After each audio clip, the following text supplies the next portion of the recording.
Hello, everyone. If we are looking a little worse for wear, it's because I literally just got back from recording Breaking Points with Sagar, subbed in for Crystal this morning. Had an amazing time. This is my third time doing this. I think it gets better and better and better, but always looking for more pointers. So go check out those episodes, especially our segment on Matthew McConaughey and the segment that we did with today's guest. The guest name is Jacob Helberg. He is the author of The Wires of War, Technology and this Global Struggle for Power. It is out today, Tuesday morning. We did a great segment with Jacob. You can check on the Breaking Points channel, but we also have a good conversation here. Everything from Taiwan to China, to how the tech industry fits in. Lots of great stuff. Sagar, what did you enjoy and think we need to pull out here? I think the most important thing is to resolve these questions. What does it mean to be America in the post-Afghanistan 9/11 age? What does great power competition with China actually look like? What lines do we have? Are there gray lines? Are they operating? How exactly should we confront this? Is it societal? Cold War doesn't seem like the answer. Nobody really wants that necessarily. Hot war also sounds terrible. Nobody wants war with China. We have to resolve these questions. We've been trying to get at that deeply here on the Realignment. And I got to say, I am stunned at the just organic level of interest in all of this, Marshall. This is not DC wonkery. This is real. Like, I see people on my Instagram feed arguing about Xiaomi and Huawei in terms of companies and bands. Like, this is some real stuff that I think that we're really trying to speak to here. And I think Jacob does a very good job of clarifying it for us. Yeah. And speaking of organic incoming, we've got a lot of people who are asking for more, specifically China, Taiwan, tech-related content. We definitely need to do an episode exclusively about Taiwan, history, context questions. But look, this episode of Jacob is going to be right up everyone's alley because, once again, we're doing it as an introduction to a topic. We're focusing on, hey, how should we think about these incoming China questions? We had an interesting conversation this morning on the way to the studio to tape, and we were just talking about, look, like whether or not you think China is a concern, whether or not you care about Taiwan, on and on and on and on. All of these questions are incredibly important. So just put on your thinking caps, everyone. You don't have to agree with us, but think about the actual issues in front of you. Because once again, this isn't a question of, hey, let's just not give a shit. That's just not on the table right now. So a lot of really great stuff.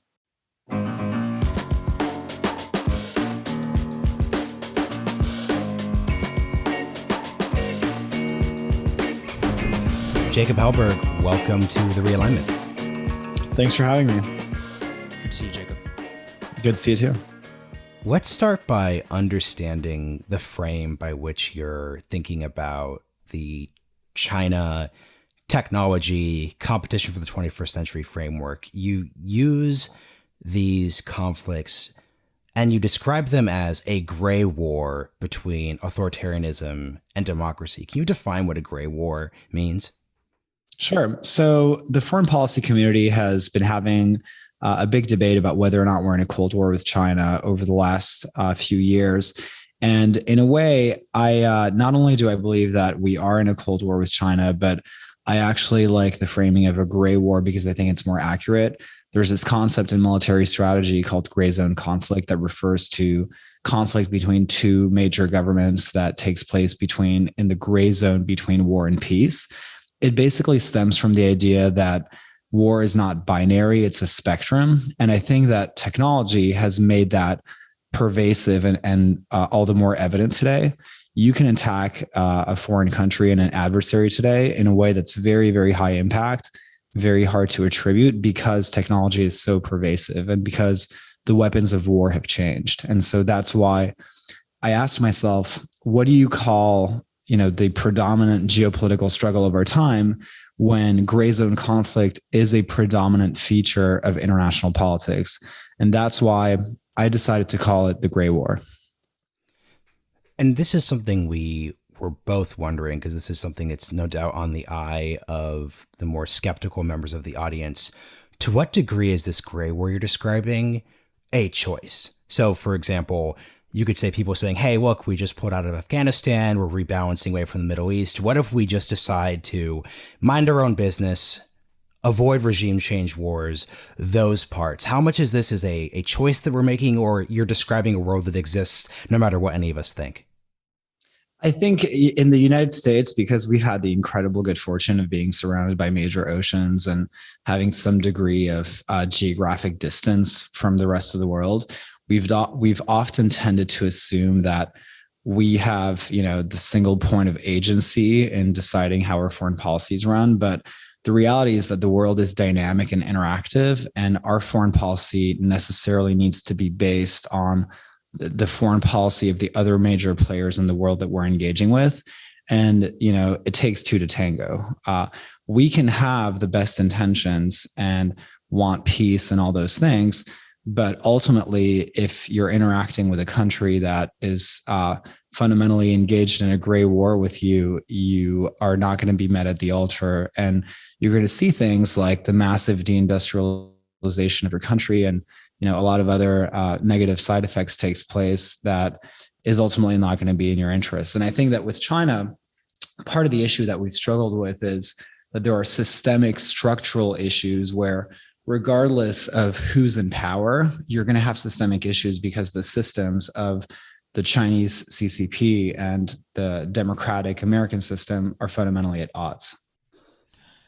Jacob, at what point, though, could gray war turn hot? And obviously, we're talking right now at a period of very high tension between the U.S. and China over Taiwan. We've seen multiple Chinese incursions into Taiwan's air defense bases just in the last couple of weeks. I think the latest one was particularly brazen, given, what like President Biden just said yesterday, like, we are sticking to our commitment to Taiwan. That's still relatively ambiguous as to what that means. At what point do these things start to drift into the conventional warfare space? And I think that's such an important point, because you're right that actually the last few weeks we've seen over the last few weeks a major escalations of Chinese incursions in the Taiwanese airspace. I think it was somewhere in the lines of well over 50 planes that have penetrated the Taiwan airspace just in 4 days. So and the Taiwanese defense minister actually said that there's a pretty high chance that the Chinese could engage in a full-scale invasion of the island by 2025, which is obviously in geopolitical terms tomorrow. And I think that we have to ask ourselves, if you really want to serve the interests of peace, and if you want to prevent these things from happening, how do you do that? And do you do that by sticking your head in the sand and pretending like you're not in a moment of major geopolitical tension? Or do you do that by leaning in on deterrence and actually preventing a very ambitious autocratic foreign government from believing that it stands to win if it decided to try such an invasion? And I think that we've tried, the method of, we called it engagement in the American foreign policy community. We've tried, having a very collaborative approach, and that got us a major military buildup on the Chinese side. It hasn't really worked out the way that we've thought. And so now I think that, to echo Michelle Flournoy, the erosion of American deterrence in the East Asia Pacific has actually served us a huge disservice. And so the AUKUS deal that was recently signed is actually incredibly useful to help restore a sense of deterrence. I'm glad you brought up the AUKUS deal, because it lets us work your biography in, because I was actually curious about this. So you were born in France, and part of what came from the AUKUS deal was actually a major diplomatic incident between the U.S. and the country of France itself, because of various sort of complicated, but that has to deal with the purchases of submarines and our defense relationships with Australia and the UK. And when you're writing this book, you're describing this as a competition between Chinese autocracy and Western plus democracy. How unified is the West in this context? Is France aligned with the US? Is the UK aligned with France? Where does New Zealand fit into this? How do you think about that broad construct? Well, you can see within Europe that a lot of democracies have a lot of different, ways that they prioritize their interests. It's hard to get 27 democracies aligned, let alone a higher number of democracies. I think part of the issue is The primary reason that I think Europe struggles with respect to China, to be honest, is the fact that for a long time, we had a prevailing philosophy in the West that we decoupled our economic policy from our national security policy. And so that led us to intertwine our economies and involve our economies to very significant extents with China. And now you have a situation where, for example, Germany exports billions of dollars worth of automobiles to China. And, France obviously has a lot of its high-end luxury brands like Louis Vuitton and so forth that are very lucrative in China.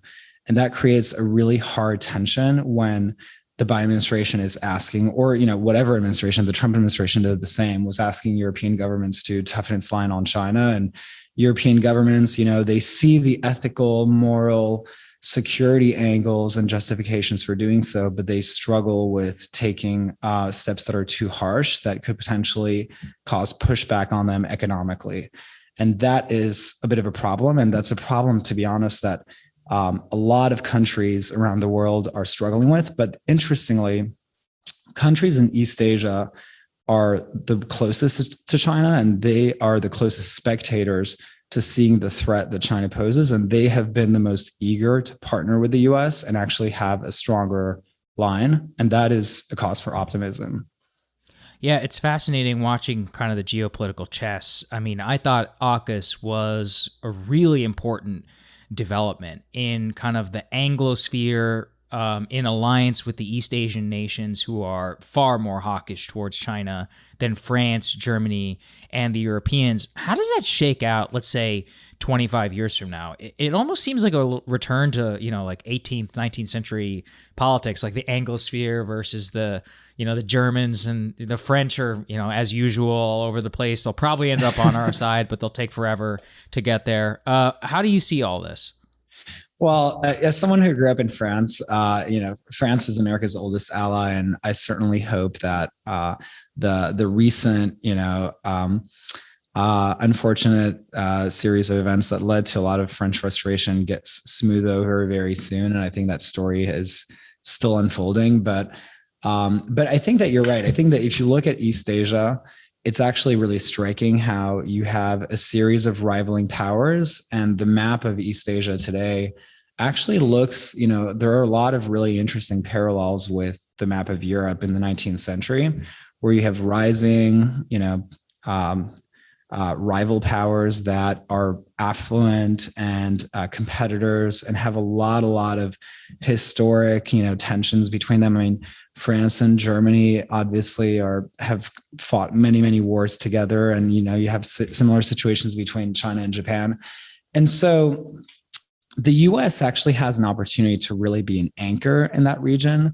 I think the AUKUS deal actually really, I can't stress enough how momentous. It's probably the most significant grand strategic move that the United States has made since NATO.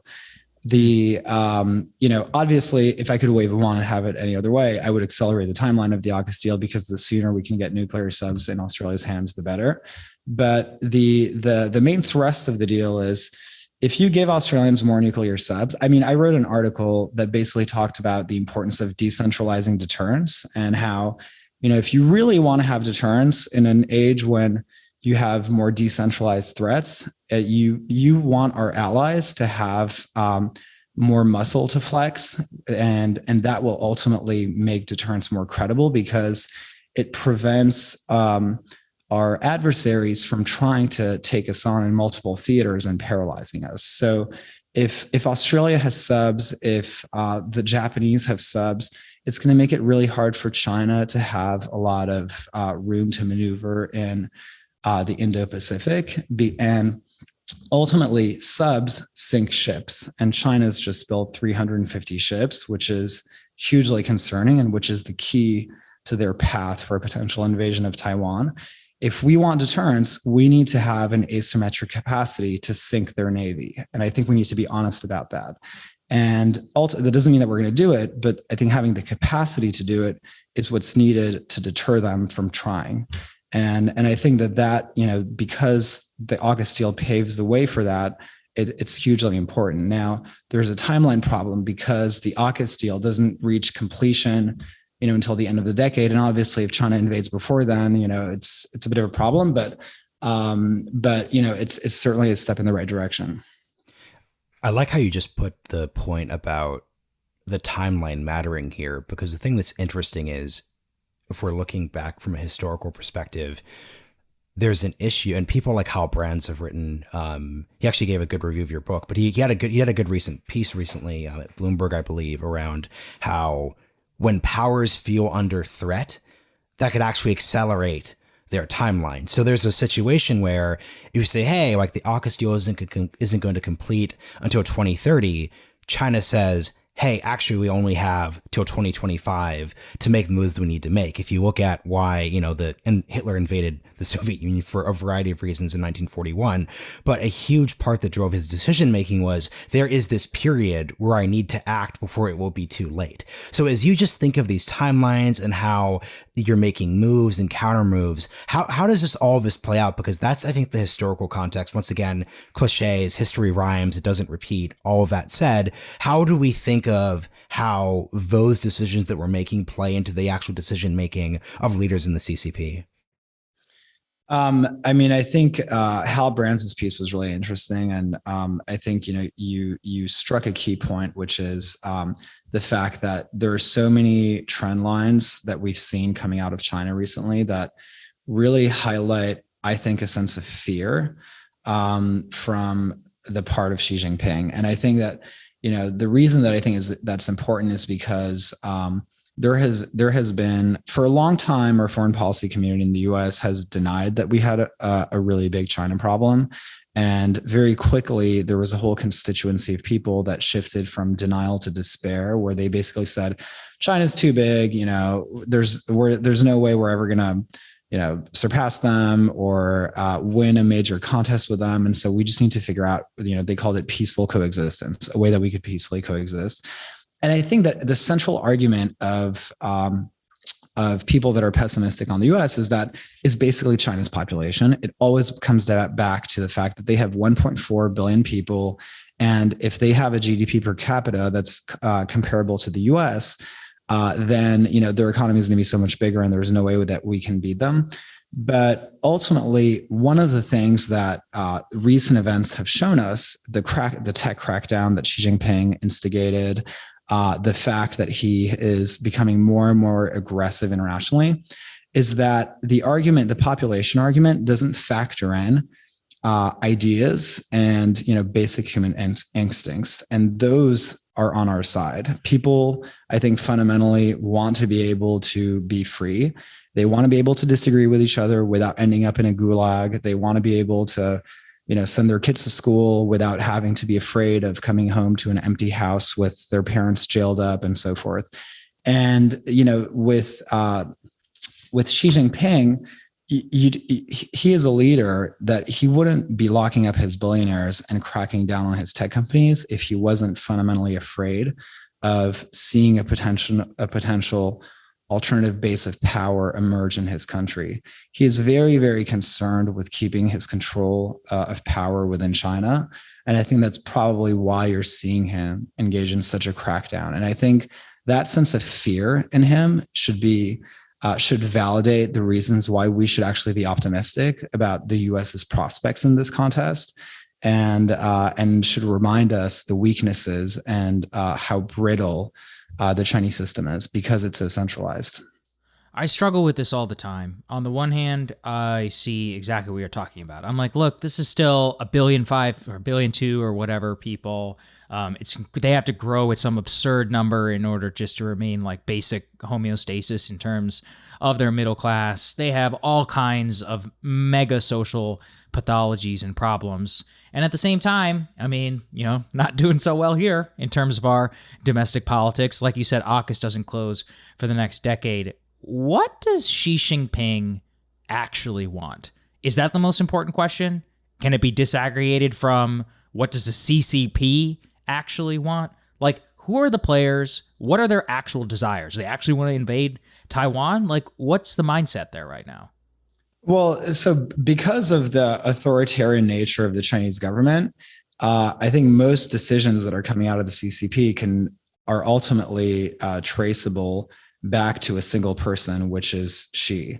And so I think nobody really knows in the US or in the West, even people from the intelligence community, nobody can read Xi Jinping's head. So it's hard to know what his motives are. But we can see what the impact and what the effects of what he's doing are. And the impact, a through line in everything that he's doing is that with him, all roads lead back to a consolidation of power.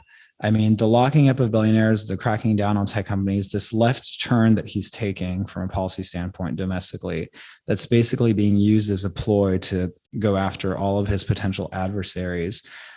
It's just a continuation of, when he first came to power, he went on this purged against corruption, quote unquote, which was it's different labels to basically keep going after his political adversaries at home.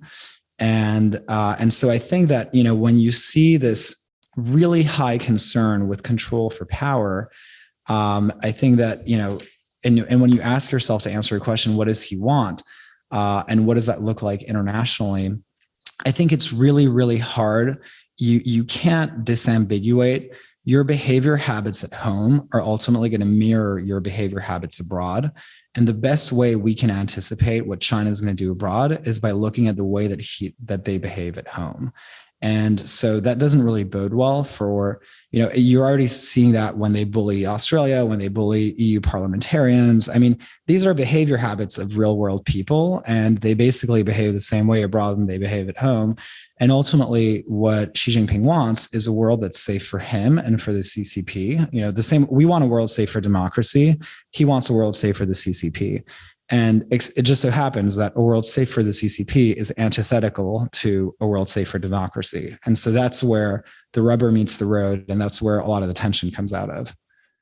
And we'll get to the specifics of the cyber part of the conversation in the second part. But the last thing I'm looking to do here is to continue setting the stage, which you're doing a really great job of doing, by just saying, help people understand the 2020s plus world that you're describing in The Wires of War. Because something that frustrates me in these conversations is, especially, we're all millennials here, we've had to go through within our lifetimes, like as you write in the book, you were born in 1989, like literally as the Berlin Wall was coming down. So Sagar and I just missed this as children of the 1990s, but we've actually gone through 3 or 4 different eras, right? So you have this Cold War competition where the US is against the Soviet Union, but as you and others have pointed out, there wasn't an economic competition there because the Soviet Union was actually a basket case. There wasn't this technological competition because, once again, there was no internet, at least in its current form, where it becomes a dynamic. Then you have the 1990s where it's the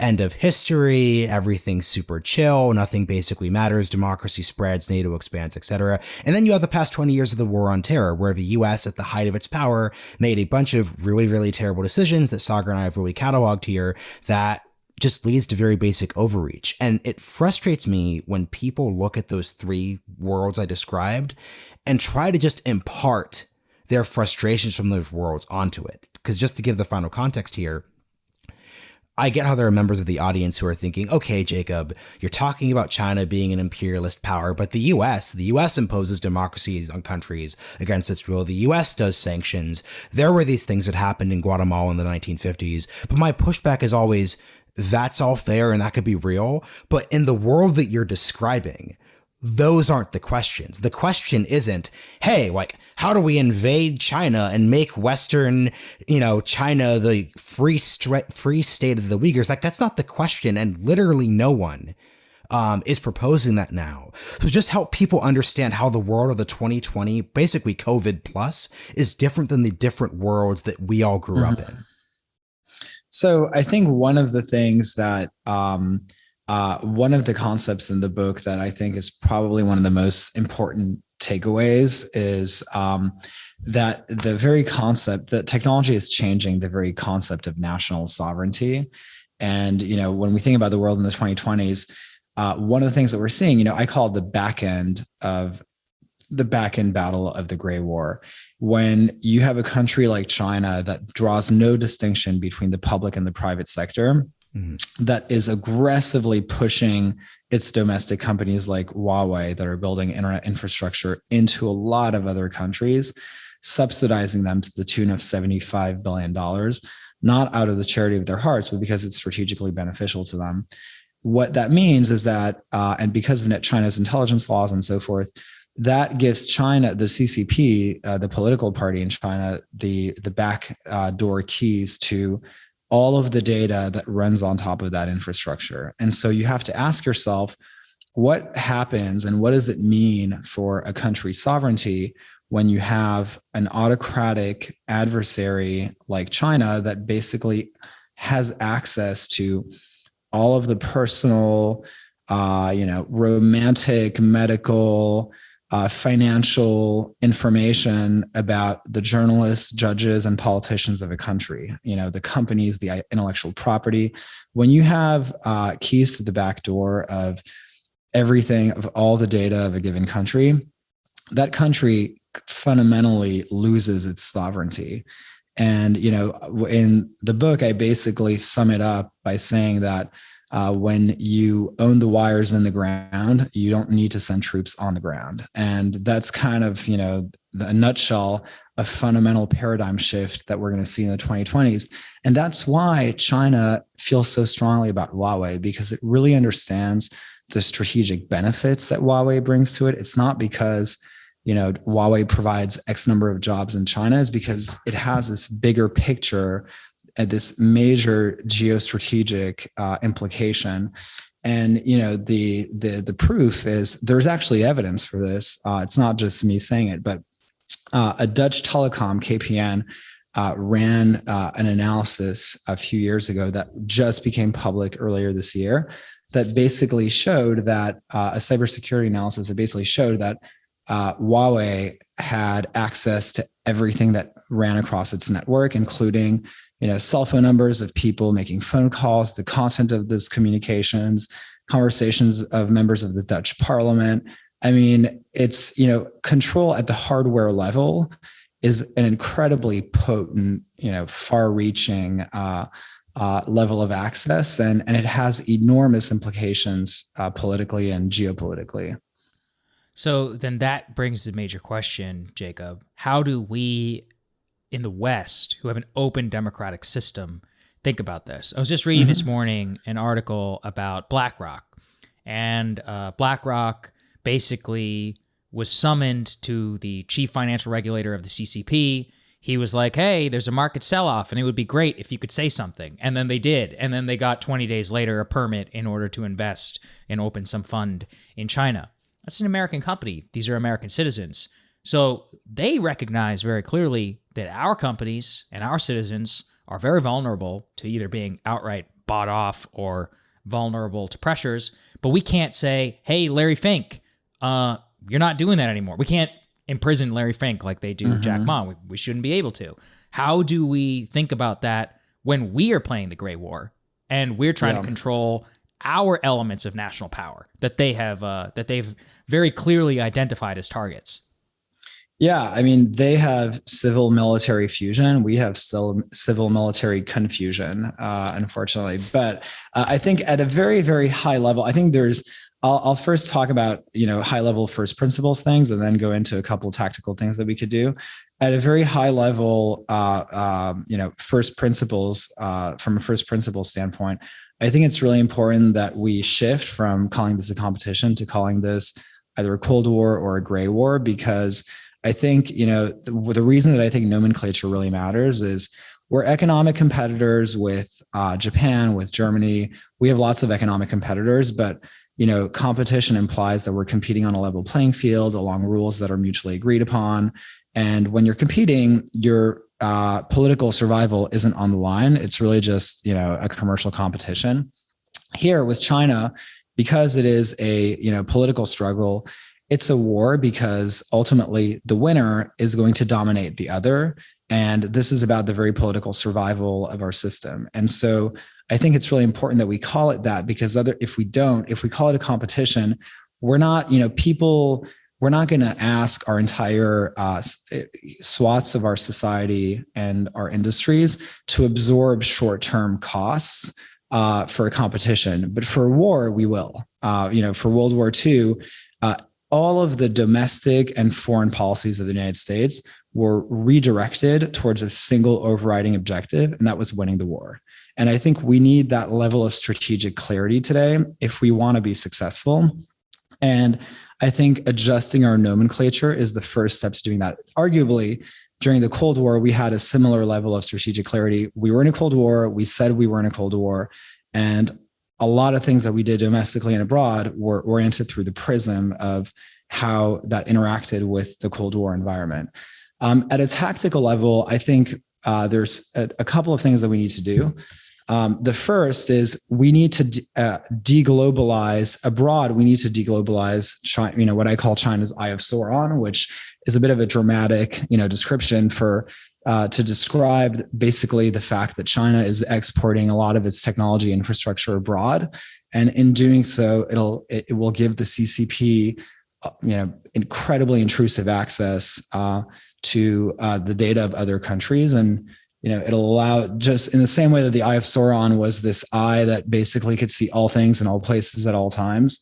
What the CCP is building with its CCTV cameras that it's exporting abroad, with its internet infrastructure, it's de-anonymizing the internet.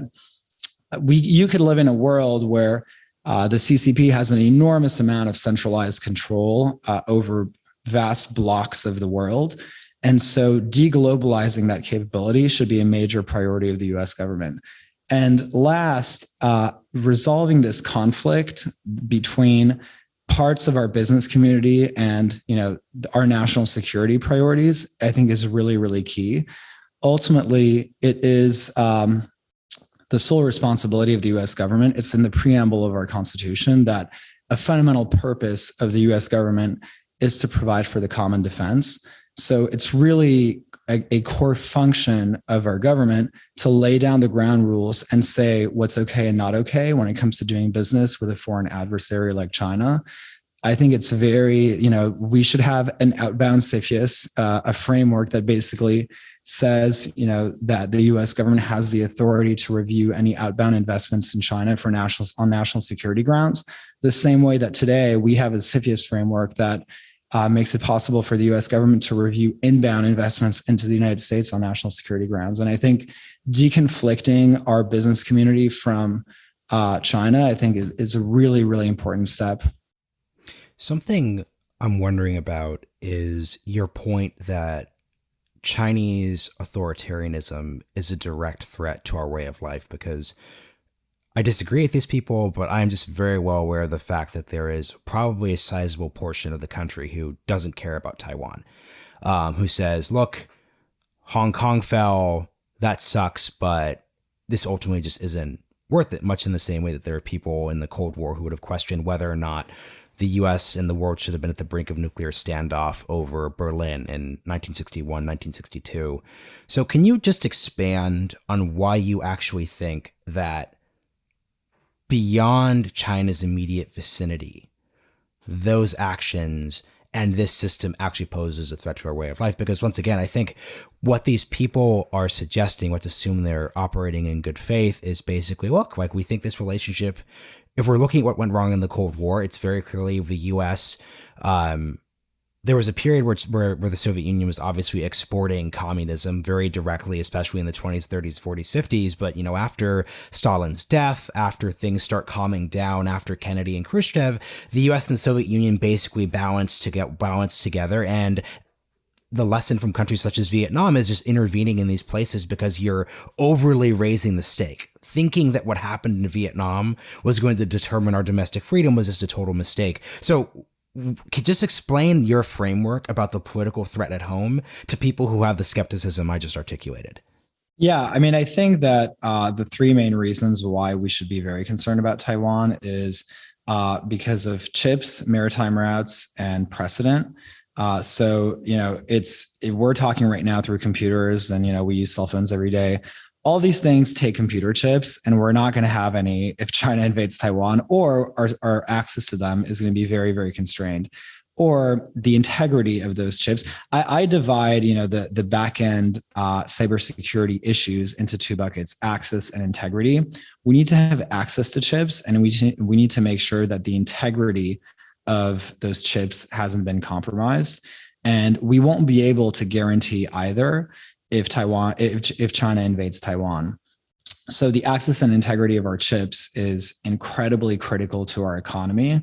So that's number one. Number two, the Taiwan Strait is a major maritime corridor of global trade, and a Chinese invasion of Taiwan would give them an enormous amount of leverage over controlling that corridor, which is another point, which is another choke point that could potentially have enormous repercussions on our economy. And the third is, I actually do find the precedent argument compelling, which is, the argument that you were alluding to with people that were skeptical, about domino theory in Vietnam.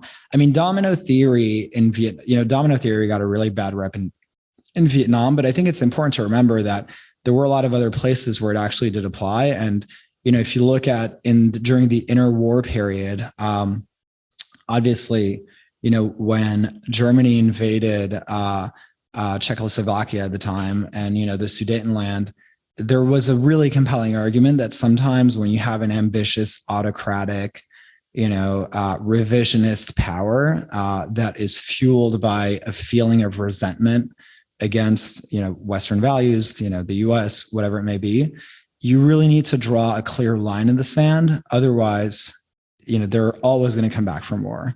They're not going to stop at Taiwan. They're going to go after Mongolia. They're going to go after, other islands, and you need to draw a line in the sand somewhere. Otherwise, you will find yourself on your back foot and in a much weaker position to respond.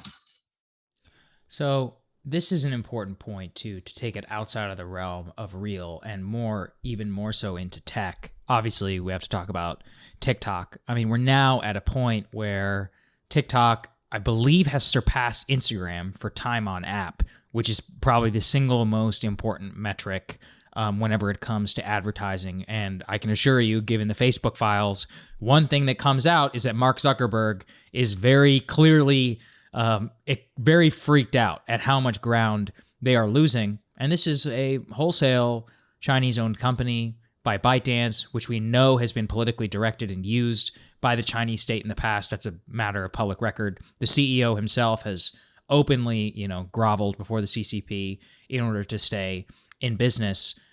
At this point, what do we do about it? I mean, we have 80-something million Americans? 2 years ago, it's a different conversation.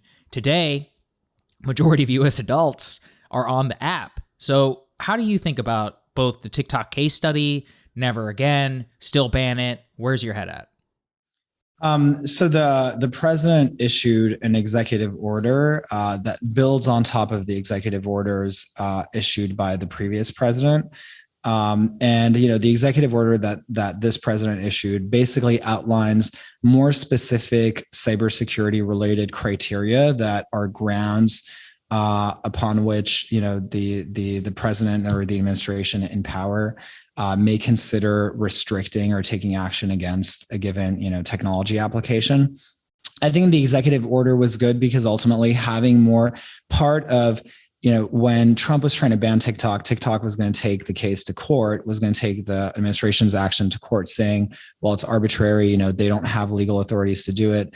The reason that Biden's executive order helps is because it actually provides more explicit objective criteria, which makes the administration's position more defensible if they decide to ban it. I believe that at this point, there really is, if you really want to do the right thing for the security of the country, you basically have two options. You have to force a hard divestment, a true divestment, which means it's not just, a divestment of the corporate entity of TikTok, like Microsoft buys TikTok. It's that you actually have to divest the company from China's jurisdictional reach. So you need to move the servers, the engineers, all of the information infrastructure outside of China so that China can't get to it. So long as the servers are in China, or that the engineers that have access to those servers are in China, under Chinese laws, Chinese officials can knock on the door of TikTok employees in China and say, you guys are legally required to comply with intelligence requests and you need to hand over this data. And, the cybersecurity risk still exists regardless of who owns TikTok. So I think you either need to completely divest TikTok from China if you're going to address cybersecurity risk, or you ban it in the US, which is what India did. I think that the cybersecurity case for either doing a hard divestment or a complete suspension is truly compelling. I mean, the fact is my point of disagreement with the current administration is that the executive order that was issued basically gives the admin 6 months to do a review to decide, what to do. I think that there's enough public information out there, and this case has been out there for a long time now, like 2 years, 2.5 years. We already know all the things that there need to know about TikTok. We already know that all the data it collects. There have been so many engineers that have uncovered information about, the fact that it scrapes, all kinds of data that's sensitive on your phone, not just on the app. That at this point, I think it's a perfectly reasonable conclusion it's perfectly reasonable to arrive to the conclusion that it either needs to be totally divested or suspended completely. And I mean, I know that there are a lot of users, that use it. But a lot of people smoke tobacco, and that doesn't mean that, there haven't been rules in many parts of the world to restrict access to tobacco. I mean, at the end of the day, I think that if people want to smoke cigarettes, that's totally their, prerogative. But if you're putting the national security of the country at risk, that's a little bit of a different story. And with TikTok, it's a gaping national security hole in our site and the integrity of our information infrastructure. So I think that the argument to divest or suspend is really compelling. So in our last bit here, you obviously come from a Silicon Valley background, head of news policy at Google during, I'd probably guess, one of the most tumultuous periods of actually having that role. But it's not like you're holding that, in early, 2011. How is Silicon Valley reckoning with everything you said? Because you did an interesting piece on foreign policy looking at the company Zoom and how it's everything that Zoom's going through, everything that TikTok's going through. Obviously, this involved Google. Is this idea of it the whole one company, two systems, as in Google will have a way that it behaves in the US and then it will have a way that it behaves in China. And ultimately, this is a reconcilable position. You argue that that is no longer possible, given the world that not only you're describing in the future, but actually the world we've been living in for far longer than anyone actually realized. So it would be great to have you expand on that position. Yeah, I mean, you basically have laws are an expression of values fundamentally.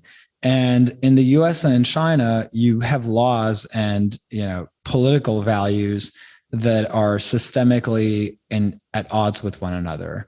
In the US, we have a system that's completely predicated on personal privacy, protection of intellectual property, free speech, all of these concepts that in China, you are expected to, companies are expected, the overarching value on Chinese laws is total compliance with the CCP, whether it's with respect to content moderation or handing over of information to the CCP of, data, whether it's IP or whether it's data about users, compliance to the CCP is the overarching value in much of China's, data security laws.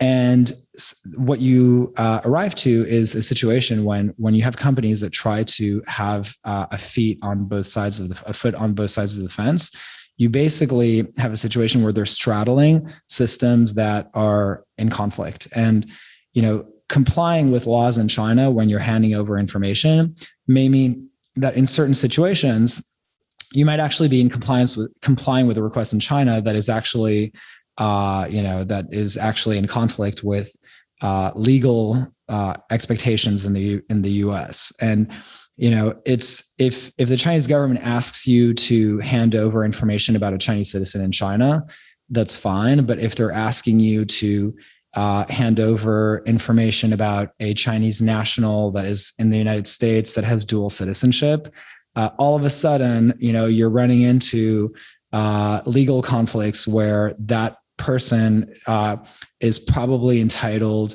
to constitutional privacy protections in the US as well. So what are you going to do? Are you going to comply with China? Are you going to observe privacy protections in the US? It's really, really hard.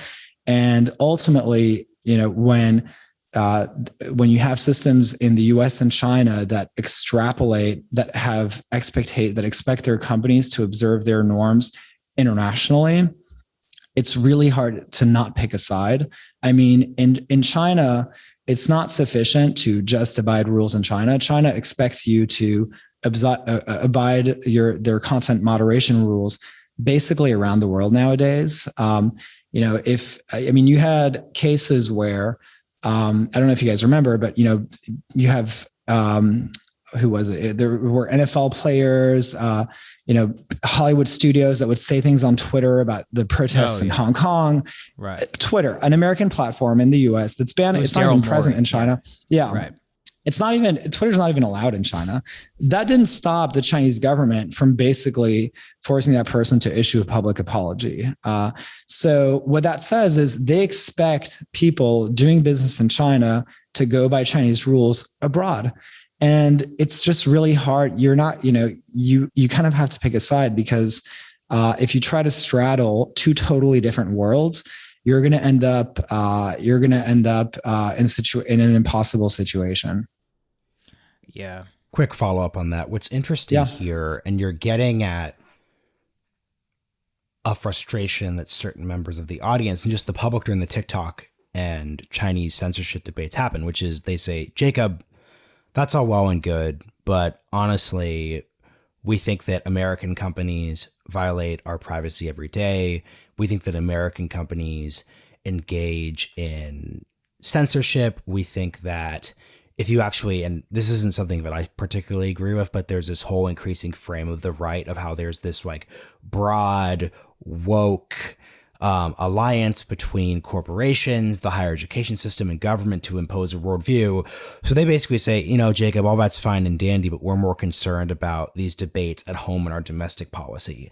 How do you think about, and once again, like my general take here is that those are two entirely different areas, and whataboutism basically has literally never been useful in any context. I'm just curious how you think about that. I mean, I think that that there's something qualitatively different when you are able to express those frustrations freely on uncensored platforms. If you had the same frustrations about the Chinese system in China, expressing that would land you in a gulag. And so I think that, I actually share a lot of the concerns. I'm very, very much in favor of freedom of expression. I mean, I feel so passionately about democracy and civil liberties that obviously a significant part of the book that I wrote is about that. But at the end of the day, if you want people, I mean, in our system has never claimed to be perfect, but it does claim to have the capacity to self-correct. And ultimately, people that see flaws in our system, because we have a system of checks and balance, if they think something is unlawful or illegal, they can challenge it in court. They can freely write about it online. They can talk about it in the press. Our flaws can be aired publicly, and we work on them as a society continuously. Congress holds hearings. You just had the quote unquote whistleblower up on Capitol Hill the other day from Facebook. So we have a system that actually embraces debate and discussion about these things. In China, you have a system that does not. And any kind of dissent and debate about these issues tends to get people silenced or jailed. And that is a really, really scary difference that I think we should always keep in mind and never lose sight of. I think it's such a dumb critique. I'll just call them out. I mean, Tim Cook literally told the FBI to screw off in unlocking an iPhone in a terrorist investigation for the Pulse massacre. Okay. Like one of the worst domestic terrorists, actually pre-Las Vegas, the worst mass shooting in American history. And Apple said, no, we're not going to do that. Also, it's not like you never have that in China. Exactly. Jack Ma is going to prison just for strutting about town a little bit too high for his britches. Like, it's not the same system, folks. But apparently, bashing America is very fashionable these days. I think the final thing that I'd like to ask here is about the real world discussion of deindustrialization here at home, why it matters, why does it matter in the tech context, the conversation, all of that. What do you think? I think it matters a great deal because I think ultimately one of the things that we've seen during the outbreak, in the earlier stages of the coronavirus pandemic is, there used to be the school of thought for a while in economic policy where people used to joke, computer chips, potato chips, what difference does it make? It's all trade, and economic specialization is a good thing, and economies of scale and all that. But I think one of the things that we're seeing is it actually does matter if, you're exporting computer chips or potato chips. And we, didn't have access to, there were so many things in the early days of the coronavirus pandemic that we didn't have access to. And I think when you extrapolate a few years from now, the fact that we are not friends with China, and I think we need to be honest about that, the fact that, Taiwan sees a potential, their words, full-scale invasion possible by 2025 means that the U.S., the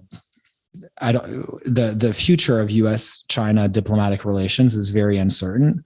I think that raises a lot of really big questions for, in a world where our diplomatic relations are in question, what does that mean for all of the supply chains we have there? What does that mean for Apple? What does that mean for all of the companies that rely on steady, stable diplomatic relations? And I think it's vitally important for the macroeconomic stability and security of our companies and our country to actually,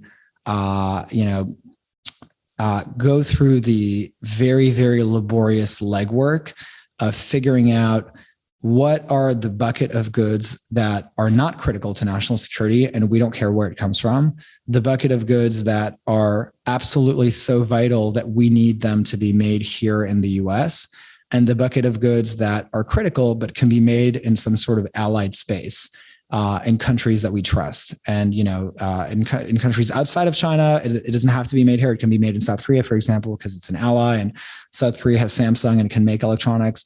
And so we need to kind of figure that out, and we need to figure that out pretty quickly because time is kind of, flying by us. And, if China does invade Taiwan in 2025, that doesn't leave us a whole lot of time to prepare for a really, really turbulent, chapter in U.S.-China relations.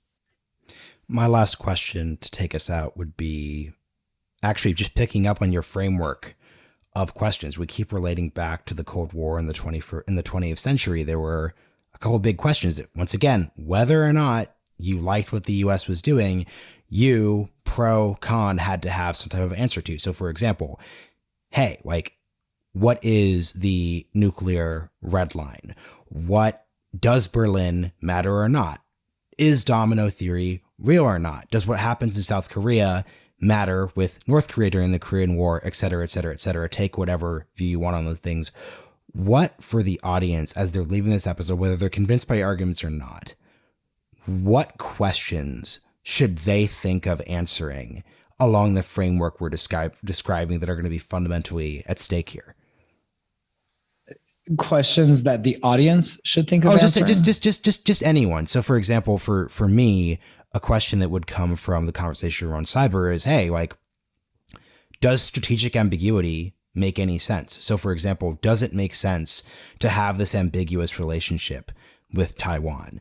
Does it make sense to say what level of cyber attack represents an escalation? So is it do we need to have a nuclear deterrent when it comes to a massive cyber attack on our critical infrastructure? Those are the type of questions that one needs to answer, whether or not, once again, one agrees with every decision U.S. foreign policy makes, those type of things. I mean, there are, I think, a lot of, the foreign policy community has been doing a lot of soul searching over the last few years. Mm-hmm. So I think questions that range from,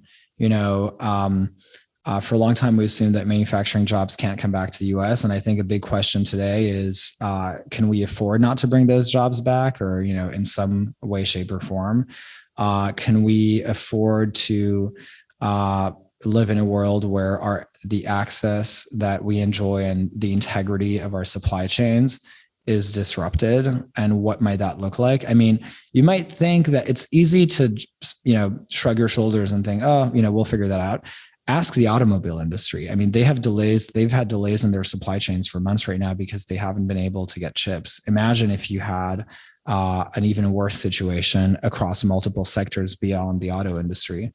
And I mean, I think that fundamentally, a really big picture question is, for our business community, do you really think that you can separate your individual success from the fate of the country as a whole?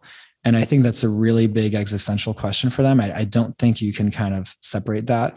I don't think you can do well as a company if you're operating from a country that, if you're doing things that are ultimately putting your country in a very precarious, if you're putting the country on a back foot, and if the country is, to use Chinese words, in irreversible decline. I think that there's a lot of foreign policy experts that need to ask themselves, what are we seeing from Beijing the hallmarks of a country that is confident in its future and that believes that it's rising? Or are we seeing someone that is insecure and, that wants to race to achieve a bunch of milestones for, Xi Jinping's legacy because they think that time is running out? Obviously how brands think that believes the latter. And I think that's a really important question that we need to ask ourselves. So I think that because we're in a moment of soul searching, there's so many questions that people need to ask. But generally speaking, I mean, I would just come back to, the main concepts that we talked about earlier, which is that this is an existential moment for the country, that we have a pretty finite window to seize on it. We have every reason to be optimistic about America's prospects to come out on top, but we should never take for granted that we could lose. But we have agency, and the things we do today can ultimately culminate in a success story for the U.S. and we should be confident in that. I think that's really well said. Jacob, really appreciate you joining us today. We're going to have a link in the description where people can go and buy the book. Anywhere else you want to direct them? Amazon.com. There you go. All Great. right. The book is The Wires of War, Technology, and the Global Struggle for Power. Jacob, thank you for joining us. Thanks, Jacob. Thanks for having me.